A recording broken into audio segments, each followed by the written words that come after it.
கர்த்தருக்கு ஸ்தோத்திரம். கர்த்தராகிய இயேசு கிறிஸ்துவின் இன்ப நாமத்தில் இனிய வாழ்த்துக்கள். இன்றைய தியானத்திற்காக ஜெபித்த பொழுது தேவன் தந்த வசனம் சங்கீதங்களின் புஸ்தகம் 100 சங்கீதம் 2 வசனம். மகிழ்ச்சியோடே கர்த்தருக்கு ஆராதனை செய்து ஆனந்த சத்தத்தோடே அவர் சந்நிதிக்கு முன் வாருங்கள். நம்முடைய கர்த்தராகிய இயேசு கிறிஸ்து ஆராதனைக்குரியவர். அவருடைய சந்நிதியிலே அவரை ஆராதிக்க வரும்பொழுது நம்மிடத்தில் மகிழ்ச்சி காணப்பட வேண்டும் என்று இந்த வசனம் சொல்லுகிறது.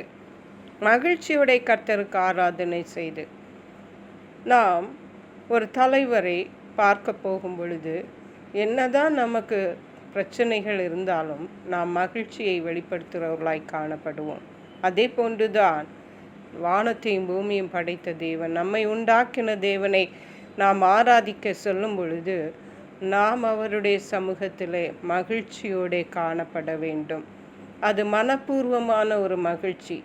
தேவன் நமக்கு எத்தனையோ நன்மைகளை செய்கிறார், நம்மை நேசிக்கிறார், நமக்காக தன்னுடைய ஜீவனை தந்திருக்கிறார். அனுதினமும் அவருடைய நன்மைகளினாலே நம்மை நிரப்புகிறார்.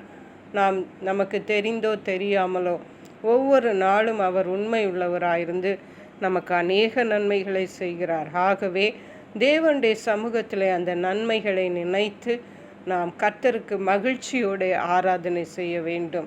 அதை தான் தாவீது ராஜா சொல்லுகிறார்.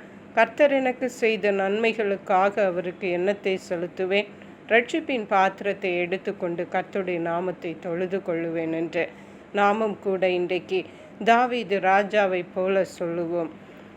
ஆனந்த சத்தத்தோടെ அவர் சந்நிதி முன் வாருங்கள். கர்த்தருடைய சமூகத்தில் வந்து நின்று நாம் மௌனமாக இருந்துவிட்டு மௌனமாக செல்லுகிறவர்களாக இருக்கக்கூடாது. நம்முடைய நன்றியுள்ள இருதயத்தை தேவனுக்கு முன்பாக நாம் தெரியப்படுத்துகிறவர்களாக இருக்க வேண்டும். நம்முடைய வாயினாலே, நம்முடைய நாவினாலே, நம்முடைய இருதயத்தினாலே நாம் மகிழ்ச்சியோடு கர்த்தருக்கு பாடல்களை பாடி அவரை ஸ்தோத்தரித்து ஆராதனை செய்கிறவர்களாய் காணப்பட வேண்டும். அப்படியே இயேசு கிறிஸ்து உயிர்த்தெழுந்த பொழுது தன்னுடைய சீஷர்களுக்கு பிரசன்னமான போது அந்த சீஷர்களுக்கு இயேசு என்று தன்னை வெளிப்படுத்தாமல் வேத வாக்கியங்களை அவர் சுட்டி காட்டின பொழுது அவருடைய இருதயம் கொழுந்து விட்டு எரிந்தது என்று சொல்லப்பட்டிருக்கிறது. நாமும் கூட இன்றைக்கு கர்த்தருடைய சமூகத்தில் வரும் பொழுது நாம் கேட்கிற பிரசங்கங்கள், தேவனுடைய வார்த்தைகள், நம்முடைய இருதயம் அதனாலே கொழுந்து விட்டு எரிகிறதாய் காணப்பட வேண்டும். தேவனுடைய அன்பினாலும், தேவ பக்தியினாலும், தேவ பயத்தினாலும், பரிசுத்தத்தினாலும், விசுவாசத்தினாலும் அது கொழுந்து விட்டு எரிகிறதாய் காணப்பட வேண்டும். ஆகவே நாம் கர்த்தருடைய சமூகத்திலே மகிழ்ச்சியோടെ வந்து கர்த்தருக்கு ஆராதனை செய்வோம். நாம் ஒரு திருமண விழாவிற்கு செல்லும் பொழுது எவ்வளவு சந்தோஷமாக சென்று அந்த விழாவிலே கலந்து கொள்ளுகிறோம். அதே போன்றுதான் தேவனுக்கு ஆராதனை செய்வதும் கர்த்தருடைய சமூகத்தில் நாம் மகிழ்ச்சியோടെ கர்த்தருக்கு ஆராதனை செய்வோம். அப்பொழுதுதான் நம்முடைய தகப்பனாகிய இயேசு கிறிஸ்து, நம்முடைய தேவன் நம்மேல் பிரியப்படுவார். ஹல்லேலூயா.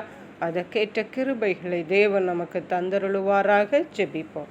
எங்களை கிருபையை நேசித்து பாதுகாத்து வழி நடத்துகிற எங்கள் அன்பின் தகப்பனே, ஆசீர்வதிக்கப்பட்ட இந்த நல்ல நாளுக்காக நன்றி. இந்த ஓய்வு நாளிலும் கர்த்தர் எங்களுக்கு சொன்னது போல மகிழ்ச்சியோടെ நாங்கள் கர்த்தருக்கு ஆராதனை செய்ய தேவனுடைய சமூகத்திலே ஆனந்த சத்தத்தோടെ கர்த்தருடைய சந்நிதி முன் வரும்படியாக கர்த்தர் கிருபை செய்வீராக. நன்றி பரிசுத்த ஆவியானவரே.